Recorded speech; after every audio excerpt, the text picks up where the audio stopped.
vedare tinokuchingamidzai zvekare kune chimwe chirongwa pano paZim Facebook Secrets and Confessions, tichingoti maswera sei kwose kwamungava muri kumativi mana enyika. Meseji yedu yekutanga yakamira sekudai so: hanzi mukoma, ininiwo ndiri mukadzi, ndinobvawo kuZimbabwe. Please postaiwo nyaya yangu makavikawo chitupa changu. Ndakamboshandawo muDurban. Ndakawanirwa basa nefriend yangu. Ndainge ndagara hangu ndiri mugari wemuJoburg kubva zvandainge ndakauya muno muSouth Africa.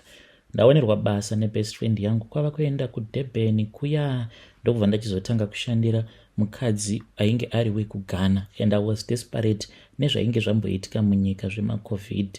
So ndakati zviri nani kuti ndinge ndichiwana hangu pandinoti apa at least ndinowanawo something yana. So mukadzi uyu wekuGhana ainge ari mupfumi zvikuru, aiva nebusiness reboutique raaitengesa hembe dziri expensive neperfume dzemhando yepamusoro.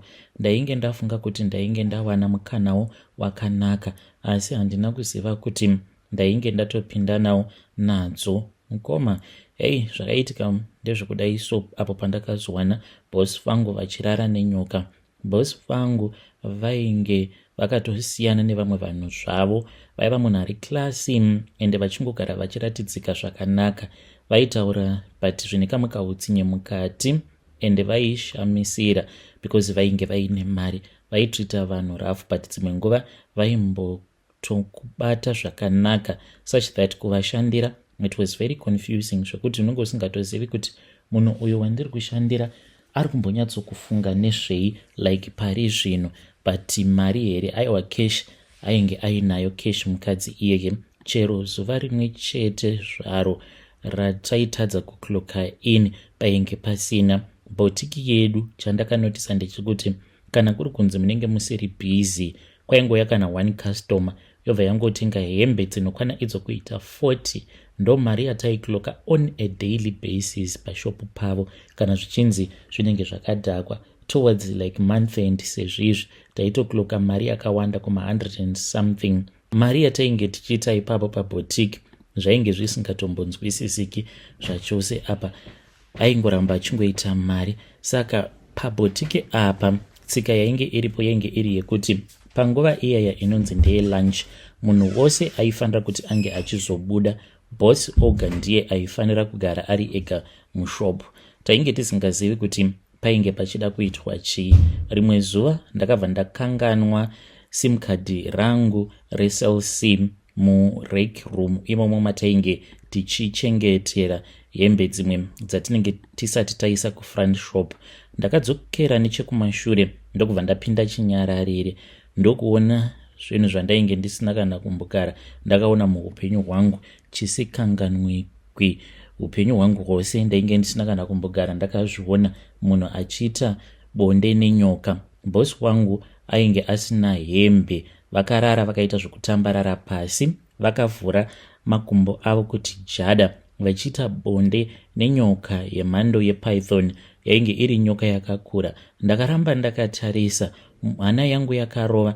Ndakanga ndava kutoshamisika kuti kochii chiri kuitika, vari kudyiwa here neshato, ko ingawani ivo vacho zvavari kutorakidza kuti vari kutonakidzwa nazvo. What is really going on here?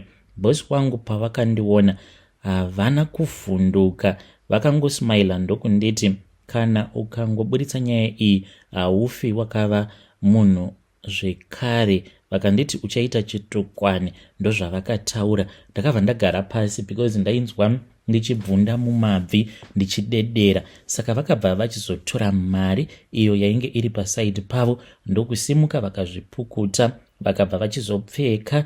Vainge vakapfeka tracksuit musi wacho iwoyo. Vakatora mari iya ndokubva vandiisa mumaoko angu. Vakabva vati unofanira kungoramba wakanyarara. Handina kuziva kuti ndoita sei. Ndakatora mari iya ndikaisa mukahandbag kangu. Vakanditi ndige ndichiita zvandinonzwa kuda nayo mari iyoyo. Vakanditi passport yako ndinozviziva kuti haina kuita zvakanaka, igadzirise nekuti very soon I am going to bless you. So ndatora mari iya, moyo wangu wainge usina kana peace. Ndainge ndichingozviudza kuti kopano ndikazoitiswa macovenant ndichaita sei. Mwedzi yakatevera bosi vangu vainge vongondifarira vachienda neni kumba kwavo until vazondiudza kuti kune kwavainge vachida kuenda. Kazhinji zvavanoita kana vakaenda kuvacation variko ikoko ndo pavanenge vachitsvaga mafactory kunotengeswa hembe dzinenge dziri klasi munyika imomo mavanenge vari. Seipapo vakanditi vainge vasisina maold connections avo evanhu vekuteki uko kwavaiwanzokutenga hembe idzodzo dziri klasi. Saka vainge vachida kuenda kuvacation zvekare nekuzofamba mumafactory anosona hembe. Ndakabva ndachizoenda navo. Ndakafungidzira kuti zvimwe kuda vainge vari mwari, asi tiriko kurwendo kuya zvinhu zvakabva zvachizochinja.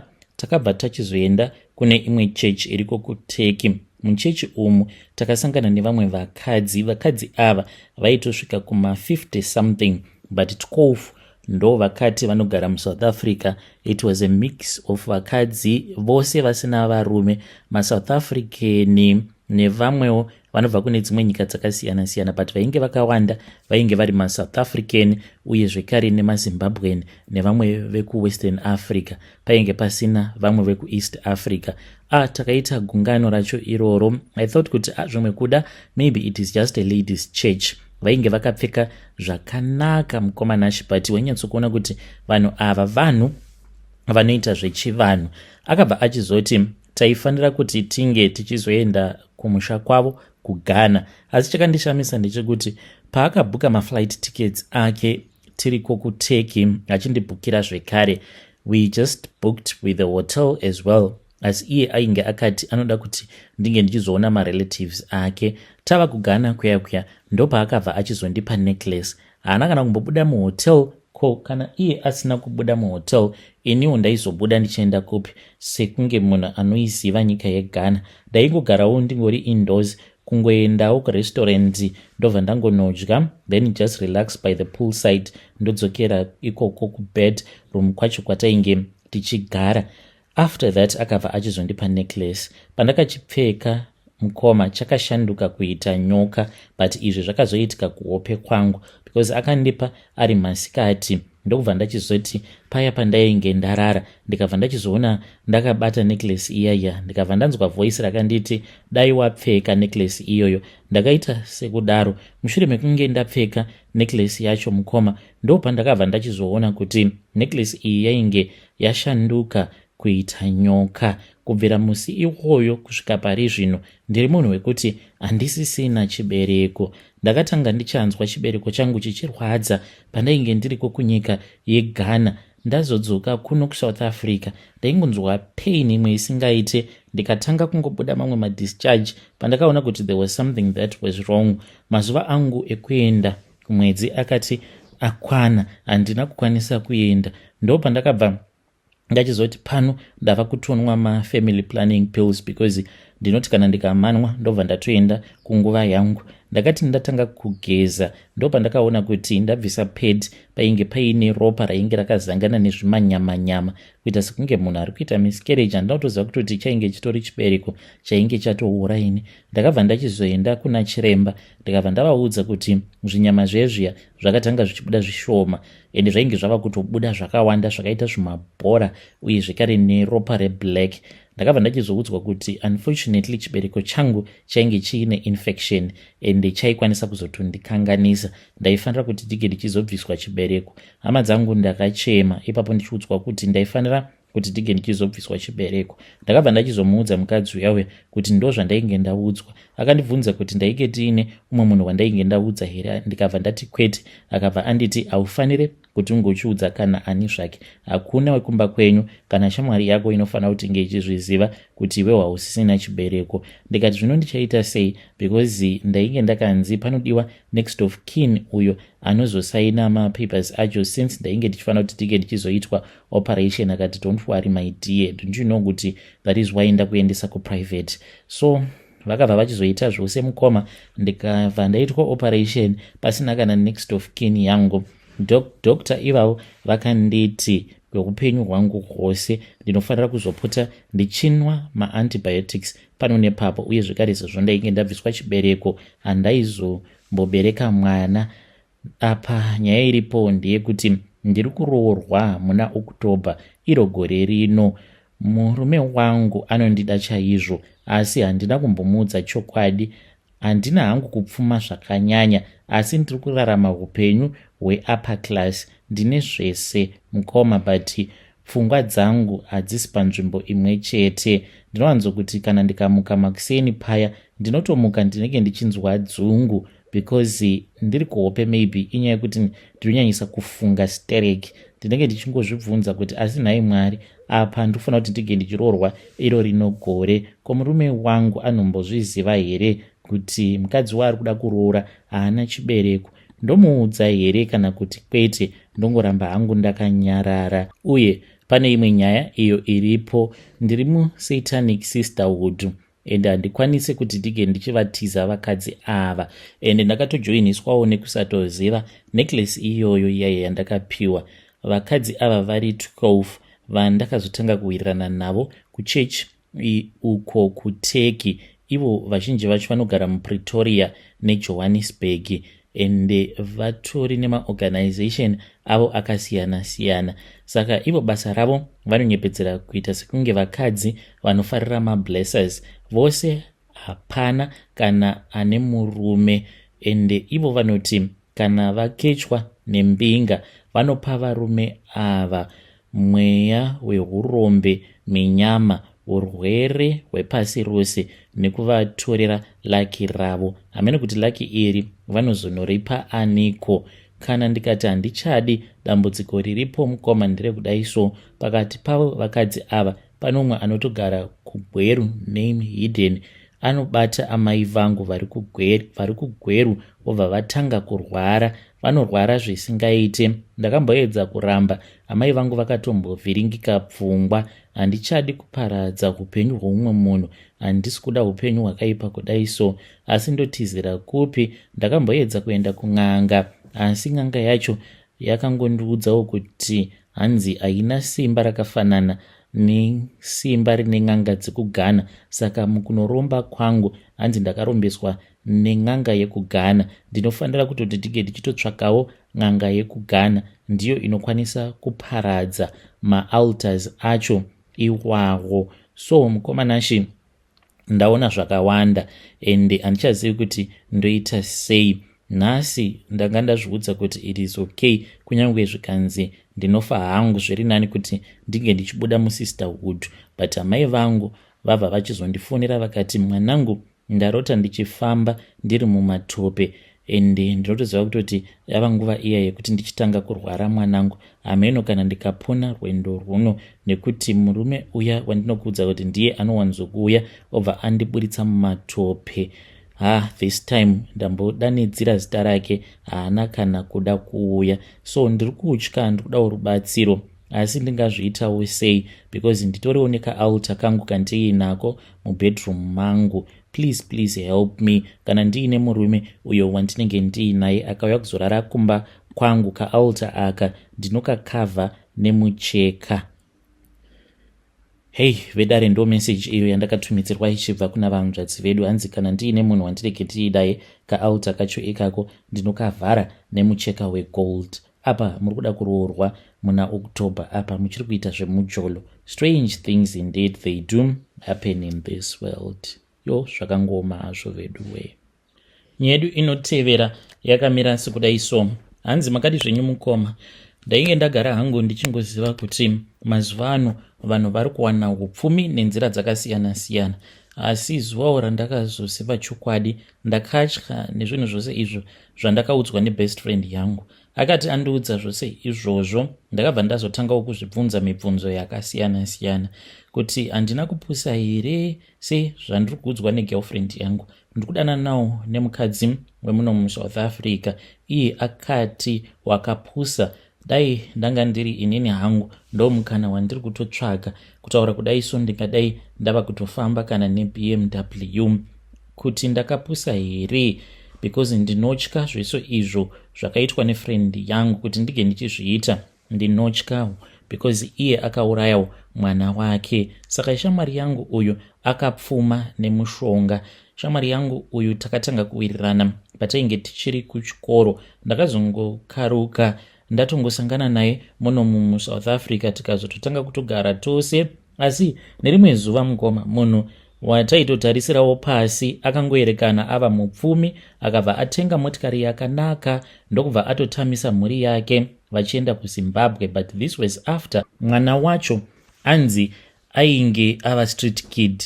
Mwana uya ainge ava kunzi ari kupenga, achingoonekwawo muJoburg umu achifamba nemamwe mastreet kids, ndokubva zvachizongonzi mwana uya ari kutsvakwa haasi kuwanikwa.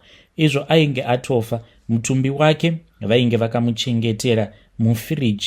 Then after about a year and a few months, ndainge ndatotama ndabvamo mulocation mainge muchigara bhururu wangu, ndo patakazongonzwa zvichinzi atenga motikari, atobuda mulocation, ava kugara kumasuburbs, atova kuZimbabwe. Takangoti zvimwe kuda, maybe sezvo madhamu vacho vainge vachishandira umwe muIndia, maybe vainge vakabira mari muIndia. So by the time apo pandakazomuona paFacebook, ndakamunyorera tichitotaura tichitoseka nezveupenyu, tichitomubvunza kuti kokumusha kuri sei. Ndakamubvunza kuti asina isawira iwe wakazobudirira sei, because ndainge ndichitodawo kutoti ange achitondibatsira, but mhinduro yake yainge iri pfupi. Akanditi uya kuno kuZimu ndinokuudza.